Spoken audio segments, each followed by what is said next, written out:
अगर हम इसको रोकना चाहते हैं सिलसिले को, एक है कि हम मैचिंग लेवल पे हमने रिस्पांस दे दिया, हमारे 6 की हड्डी टूटी तो उनके कोई 30 की हड्डियां टूटी, ठीक है। और अगर हमको ये लगता है कि ये काफ़ी है, पर्याप्त है, तो पर्याप्त तो है, क्योंकि उनको वापस पड़ी है, उनके दांत तोड़े गए हैं। लेकिन बात यह है कि इससे वो रुकने वाले नहीं, वो करते रहेंगे, छेड़खानी करते रहेंगे। अब आपको फैसला करना है कि क्या हम एस्केलेट करना चाहते हैं ताकि वी डिटर, ताकि हम इसको बंद करें ये तमाशा। नहीं तो ये जब भी चीन में अंदरूनी गदर होता है, वहां कोविड के लेके बहुत वहां पे रंजिश चल रही है लोगों में, इकोनॉमी उनकी फेल हो रही है, ताइवान पे उनकी बड़ी किरकिरी हुई, तो इसलिए वो सोच रहे हैं कि वो डाइवर्ट करें। दिसंबर के महीने में उन्होंने ये करके सोचा था कि हमारी फौज अचंबा हो जाएगा, सरप्राइज हो जाएगी। कोई सरप्राइज नहीं हुई, वो फुल अलर्ट है, उन्होंने वापस दिया है, जैसे को तैसा जवाब दिया। ये क्लैश अब की का जो है गालवन वैली में हुआ है। अरुणाचल प्रदेश में अभी हमारा बॉर्डर जो है वो काफ़ी डिमार्केटेड, जिसे कहना चाहिए कि ठीक तरीके से नहीं हो पाया है। तो हो सकता है कि गलती से आ गए हों, इसलिए कि तुरंत ही फ्लैग मीटिंग हुई और वो लोग वापस चले गए। लेकिन ये इस तरह की घटना होना सेल्फ शो करता है कि चाइनीज़ सोल्जर्स जो हैं ये बहुत ट्रेंड नहीं नज़र आते और बहुत डिसिप्लिन भी नहीं नज़र आते। उसका कारण ये है कि एकदम से आके आप मारपीट कर रहे हैं, लोगों को हटा रहे हैं। हमारे कई सोल्जर्स ज़ख्मी हुए, ज़्यादा तो नहीं हुए, और चाइनीज़ भी बहुत से ज़ख्मी हुए। ये सभ्य आर्मी का ये तरीका नहीं होता।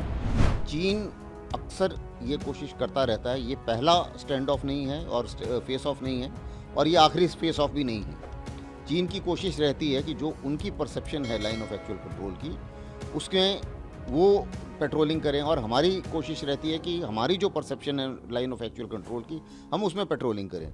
और कई जगह पर ये परसेप्शन जो है आपस में एक दूसरे से मिलती हैं, तो उसमें ओवरलैप हो जाता है, और उस ओवरलैप में दोनों ही पेट्रोलिंग करने की कोशिश करते हैं और दोनों ही उसमें अपना प्रभुत्व जमाने की कोशिश करते हैं। इस केस में उन्होंने हमारे पोस्ट के नज़दीक आने की कोशिश करी, और अभी तक बॉर्डर पीस और ट्रैंक्विलिटी एग्रीमेंट्स हैं, उसके मुताबिक उनको जो रोकने का तरीका है वो ये है कि उनको फिज़िकली रोका जाए। तो हमारे जवानों ने बहुत ही बहादुरी से उनको फिज़िकली रोका, और उसी रोकने में हाथापाई भी हुई और कुछ चोटें भी आई हैं दोनों तरफ, उनकी तरफ काफ़ी चोटें आई हैं। तो उस चीज़ को मद्देनज़र रखते हुए तरीका यही है, संयम भी बरता, उनको रोका भी, और उन्हें बाध्य किया कि वो वापस जाएं और जाके अपनी पोस्ट पे वापस चले। अब अगर इसको मोटे तौर पे देखें, सामरिक तौर पर इस पूरी वाक़यात को देखें, तो ये सर्दियों के टाइम में पेट्रोल क्लैशेस नॉर्मली कम होते हैं,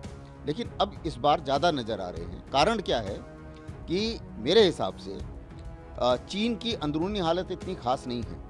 वहाँ पर अभी ज़ीरो कोविड में लोग नाराज़ हैं, और इकोनॉमिक हालत भी उनकी इतनी खास अच्छी नहीं चल रही है।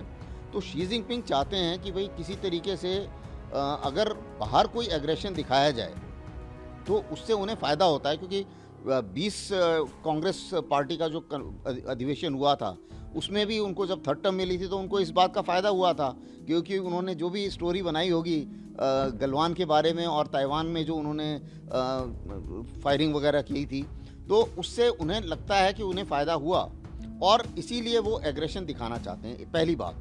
दूसरी बात यह है कि भारत अभी ऊपर उभर के आ रहा है, इकोनॉमी हमारी सबसे तेज़ चल रही है आगे, तो उन्हें वो भी बहुत खास पसंद नहीं आ रही है बात, क्योंकि वो अगर ऐसा करते हैं तो सर्दियों में अगर इस किस्म का पेट्रोल क्लैशेस होते हैं तो हो सकता है कि डिप्लॉयमेंट सर्दियों में बढ़ जाए, और डिप्लॉयमेंट अगर बढ़ती है तो कीमत भी बढ़ती है, और उसी कीमत से फिर भारत को उसका खर्चा भी उठाना पड़ेगा। तो ये एक और कारण है जो वो चाहते हैं।